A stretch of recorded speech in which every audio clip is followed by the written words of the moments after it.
அரசியலை அதிர வைக்கும் ஒரு மிக முக்கியமான பிரேக்கிங் நியூஸ்.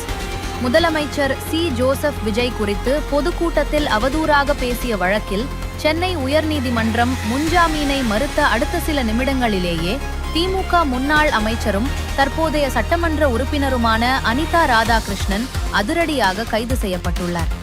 முதலமைச்சர் அலுவலகத்தின் நேரடி உத்தரவின் பேரில் இந்த மின்னல் வேக கைது நடவடிக்கை அரங்கேறியிருப்பதாக தகவல்கள் வெளியாகியுள்ளன. கடந்த ஜூன் 20ஆம் தேதி தூத்துக்குடி மாவட்டம் ஆத்தூரில் நடைபெற்ற பொதுக்கூட்டத்தில் முதலமைச்சர் ஜோசப் விஜய் குறித்து அனிதா ராதாகிருஷ்ணன் பேசிய பேச்சுதான் இந்த விவகாரத்தின் பின்னணி. இந்த வழக்கில் கைதிலிருந்து தப்பிக்க அவர் தாக்கல் செய்திருந்த முன்ஜாமீன் மனு இன்று சென்னை உயர்நீதிமன்ற நீதிபதி G.K. இளந்திரையன் முன்னிலையில் விசாரணைக்கு வந்தது.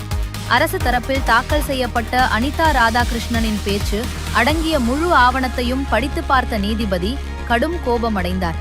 ஒரு முன்னாள் அமைச்சராக 7 முறை சட்டமன்ற உறுப்பினராக இருக்கும் ஒருவர் பொதுவெளியில் இப்படிப்பட்ட மொழியை பயன்படுத்தி எப்படி பேச முடியும்? அவர் ஒன்றும் விவரம் தெரியாத சாமானிய மனிதர் கிடையாது. நாட்டின் முதலமைச்சர் பதவிக்கு அவர் குறைந்தபட்ச மரியாதையை கூட கொடுக்க வேண்டாமா என்று நீதிபதி G.K. இளந்திரையன் சரமாரி கேள்விகளை எழுப்பி அனிதா ராதாகிருஷ்ணனின் முன்ஜாமீன் மனுவை அதிரடியாக தள்ளுபடி செய்து உத்தரவிட்டார். நீதிமன்றம் ஜாமீனை மறுத்த அடுத்த சில நிமிடங்களிலேயே சட்டம் தன் பாய்ச்சலை காட்டியுள்ளது. தூத்துக்குடி மாவட்டம் ஆத்தூர் பேரூராட்சி அலுவலகத்திற்கு ஆய்விற்காக சென்ற அனிதா ராதாகிருஷ்ணனை காவல்துறையினர் அங்கு வைத்தே அதிரடியாக வழிமறித்து கைது செய்தனர். கைது செய்யப்பட்ட போது நான் எனது சொந்த வாகனத்திலேயே காவல் நிலையத்திற்கு வருகிறேன் என்று அனிதா ராதாகிருஷ்ணன் போலீசாரிடம் கூறியுள்ளார். ஆனால் அதற்கு சற்றும் இடமளிக்காத காவல்துறையினர் அவரது கோரிக்கையை நிராகரித்து அவரை அப்படியே போலீஸ் வாகனத்தில் ஏற்றி காவல் நிலையத்திற்கு அழைத்துச் சென்றுள்ளனர்.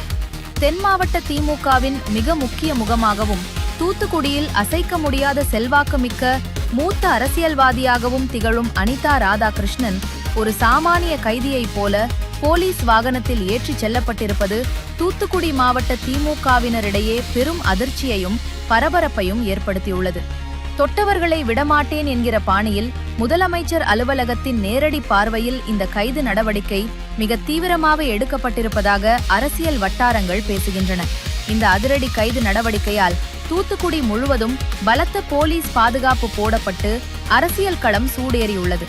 இது குறித்த அடுத்தடுத்த நேரடி தகவல்களை உடனுக்குடன் தெரிந்து கொள்ள இணைந்திருங்கள் HKS வாய்ஸ் மீடியாவுடன். நன்றி, வணக்கம்.